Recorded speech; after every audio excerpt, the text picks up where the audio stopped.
Everything you need to know about riding in the rain. Now that the monsoons are well upon us, it is imperative that we talk about the rain. For some, riding in the rain brings pleasure like no other, with the cooled raindrop patching on the helmet and the open road ahead. For some others, though, riding in the rain becomes a matter of necessity, as they would have to undertake their daily commute to work or university or wherever it is that they have to be. Riding in the rain gets the rider as well as the motorcycle dirty most of the time, as it gets really messy out there, especially in India. But as all two-wheeler riders would have figured by now, riding in the rain cannot be avoided on many occasions. So, what precautions are to be taken before, while, and after riding in the rain? Preparing the bike before the rains. It pays to have your motorcycle in the best of conditions, as one cannot always predict when it would starting raining. During the monsoon, rains are obvious, and you and your two-wheeler need to prepare to face the rain. First,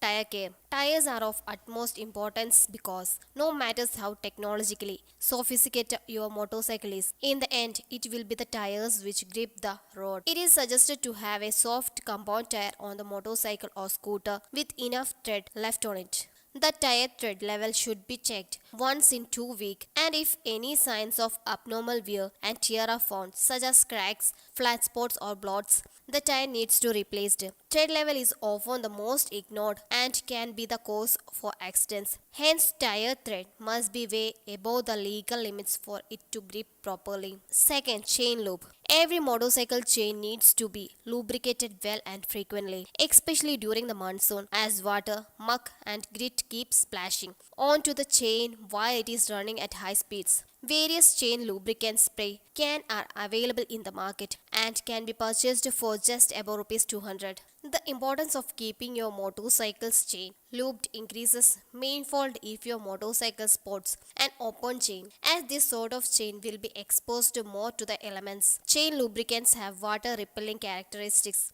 and can protect your motorcycle's chain from rusting or in some cases even snapping due to excessive wear and tear. Third, waterproofing. Yes, all motorcycles are water resistant and can repel water. But as vehicles age, some of the protective covering on various parts of the motorcycle might come off due to wear and tear. This is especially true for electrical components. Some of the wiring's outer layer might have worn out or even be eaten by rodents. The electricals and the wiring on the motorcycle should be given a thorough inspection, and if any such wear and tear is found, it can easily be repaired by just tapping it up or using heat sinks on the particular spot. If there is an electrical leak, especially near the battery or the alternator, it could even lead to a fire, as the circuit would short when exposed to water. Riding safe while it is raining. Wearing proper or improper rain gear can make the difference between a pleasant ride in the rain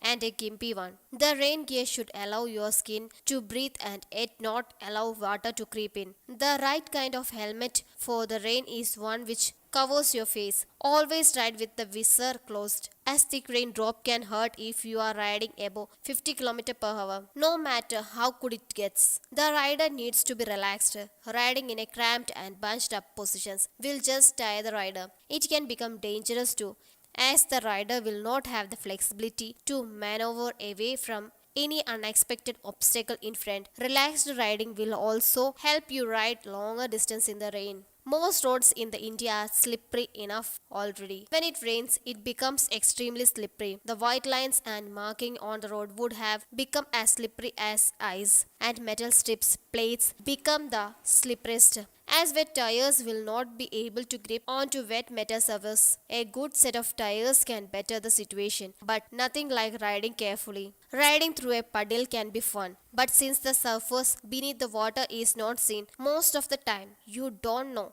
what you are riding into. The depth of the puddle could be a few centimeters, or it could even to be an open manhole. There is no way of finding out until you have ridden through it. But while in doubt, do not go flat out. Ride through a puddle confidently but slowly and in the lowest possible gear, preferably first or second gear, so that the engine is in the power band in case you feel the need to accelerate or suddenly. In the case of scooters, stay on the throttle as light as possible. After many days of dry weather, When it rains, the oil and dirt from the road mix with the water, making a slippery concoction that has brought many two-wheelers crashing down. If possible, wait for at least half an hour of heavy rain so that this deadly concoction is washed away. Railway crossing, especially in city limits, are enough of a nightmare to cross when it is dry. This jet becomes worse when it's starting raining. Remember, wet metal surface and wet rubber are not really the best of friends. Ride across the crossing as straight as possible while maintaining enough momentum to get you across. If you stop on the railway track and try to accelerate, your rear wheel will start spinning endlessly, and the scooter or motorcycle might violently serve you to one side or the other. Riding in the dry requires one to apply just a little more pressure on the front brake than the rear brakes. The opposite is required while riding in the rain because if the front wheel starting sliding, it would be extremely difficult to correct it. But is the rear wheel starting slightly, it can be corrected easily. The more experienced rider can stick to applying more pressure on the front brakes, as that is still the method which can help brake the quickest. But it can go horrible wrong if done wrongly. Braking in the wet needs to be gentle. Also give yourself more space between you and the vehicle in front of you. Braking distance are much longer in the rain. Aquaplaning is something that happens when a layer of water builds up between the tires of the vehicle and the road surface. This leads to sudden and complete loss of grip and control, as the vehicle is at that moment literally surfing on the water. In such a situation, all the rider should do is relax and let the motorcycle or scooter chart its own course until the motorcycle is out of the area in which aquaplaning is happening. Of course, this is the easiest said than done, as the rider would immediately start panicking after completely losing control over the vehicle.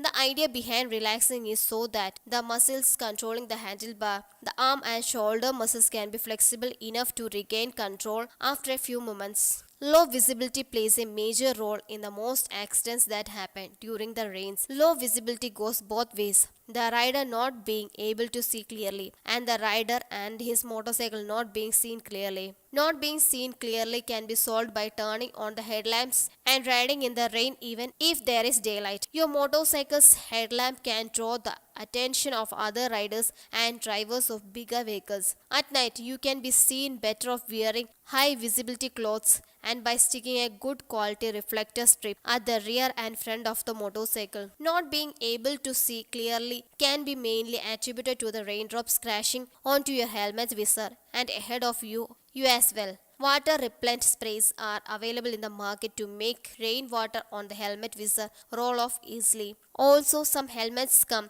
with wiper, and for those without wipers, there are finger mounted visor wipers available in the market.